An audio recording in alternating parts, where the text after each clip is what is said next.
Some dreams feel symbolic, others feel emotional, and then there are dreams that feel uncomfortably real. Tonight, we're talking about one of the most misunderstood dream experiences and why it says more about being human than you might think. Ever woken up feeling a little confused, maybe a bit embarrassed after a particularly vivid dream? You're not alone.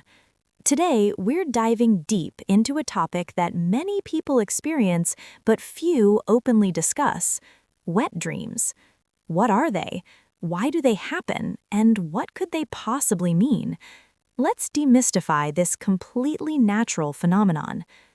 First off, let's get the basics straight. A wet dream, known scientifically as a nocturnal emission, is when a person experiences an orgasm and releases seminal fluid while they're asleep. This is most common during adolescence and the teenage years, but it can happen to people of all ages throughout their lives. And it's not exclusive to men. Women can experience something similar, with vaginal lubrication and even an orgasm during sleep. So right away, let's be clear. This is a normal, healthy part of human biology. It's your body's way of functioning, just like breathing or digesting food. There's absolutely no reason to feel ashamed or weird about it. So why do they happen? The most straightforward answer lies in our hormones. During puberty, our bodies are flooded with hormones like testosterone. This surge increases our sex drive and gets our reproductive systems up and running.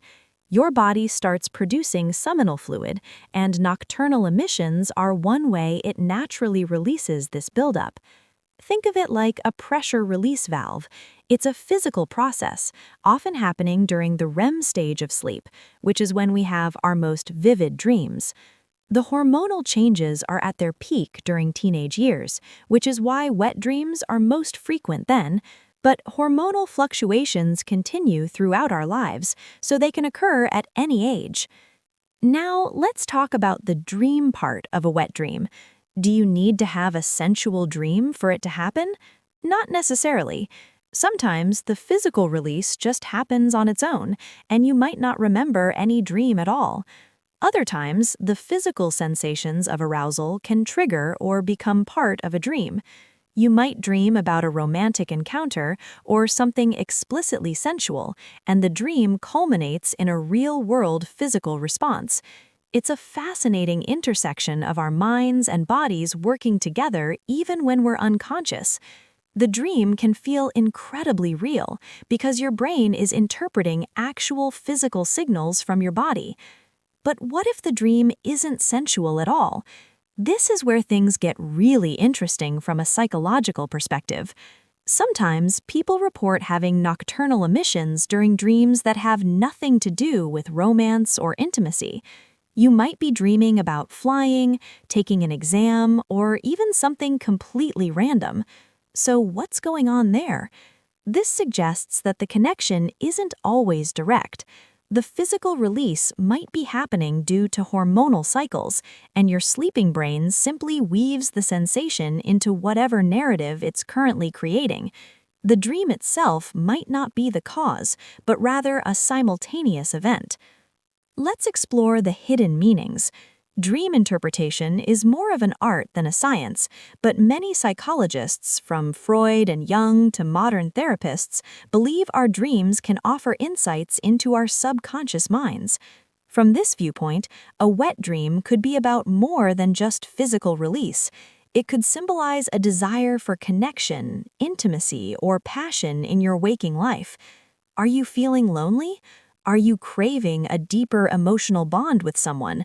Your subconscious might be expressing these unmet needs through the powerful symbolism of a dream. The content of the dream is key here. If you dream about a specific person, it doesn't automatically mean you're secretly in love with them. It could be that this person represents a quality you admire or desire for yourself. Maybe they represent confidence, creativity, or freedom. Your dream could be a message from your subconscious telling you to embrace those qualities in your own life. It's about what that person symbolizes to you. Similarly, if the dream is with a stranger, it might represent the unknown parts of yourself you're starting to explore. It could be about embracing a new aspect of your personality or embarking on a new adventure in your life. It's a symbol of self-discovery and a desire for new experiences. What if the dream is with someone you wouldn't expect, like a friend or a coworker, and it feels awkward afterward? Try not to overthink it. Our dream minds are messy and don't follow social rules.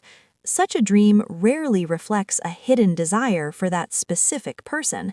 Instead, it might be that your mind is processing your daily interactions and the platonic closeness you share. It could also symbolize a merging of different parts of your life, your personal and professional worlds, for example. The dream is a safe space for your brain to sort through complex social dynamics. The frequency of wet dreams can also tell a story. If you're having them more often, it could simply be due to a period of abstinence. If you're not sexually active, your body will find its own way to release tension. But on a psychological level, an increase in frequency might signal a period of intense creative energy or a major life transition. You might be starting a new project, a new job, or moving to a new city. This creative, procreative energy can manifest in your dreams in this very literal way. It's a sign that you're in a phase of growth and production. Conversely, if you used to have them and now you don't, it doesn't mean something is wrong. As you get older and your hormone levels stabilize, they naturally become less frequent. If you become more sexually active, that also provides a regular outlet. From a symbolic standpoint, a decrease could mean you found a sense of balance and fulfillment in your waking life. Your needs for connection, creativity, and passion might be being met, so your subconscious doesn't need to send such strong signals while you sleep. It's also important to touch on the emotional side. How do you feel when you wake up? Confused? Happy? Anxious? Embarrassed? Your emotional reaction can be very telling. If you feel guilty or ashamed, it's worth exploring where those feelings come from. Often, they stem from cultural or personal beliefs about sexuality we've internalized. Recognizing that nocturnal emissions are a healthy, natural process is the first step towards letting go of that negativity. There is nothing dirty or wrong about it. If you wake up feeling happy or fulfilled, it could be a sign that your subconscious is in a good place, feeling connected and vibrant. Pay attention to these feelings. They can be a good barometer for your overall emotional well-being. So, to recap, on one hand, a wet dream is a straightforward biological function, your body doing its thing. On the other hand, viewed through a psychological lens, it can be a rich source of insight into your deepest needs, desires, and creative urges. It can be a message about your need for intimacy, a symbol of personal growth, or a reflection of your creative energy. The best way to understand what your dreams mean for you is to pay attention to them. Maybe keep a dream journal by your bed. When you wake up from a significant dream, jot down everything you can remember: the people, the setting, the plot, and most importantly, how you felt.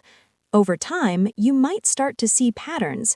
You might notice that you have these dreams when you're feeling a certain way, or when you're dealing with a specific challenge in your life. Thinking about the dream's symbolism can be a powerful tool for self-reflection. Ask yourself, what's going on in my life right now? What am I craving? What am I avoiding? Your dreams aren't giving you direct orders, but they can be a mirror, reflecting your inner world back at you. Ultimately, whether you see wet dreams as simple biology or as profound messages from your subconscious, the most important thing is to approach them with curiosity and acceptance, not fear or shame. They are a universal human experience that connects our physical bodies with the mysterious and fascinating world of our minds. They are a part of what makes us complex, living, breathing beings.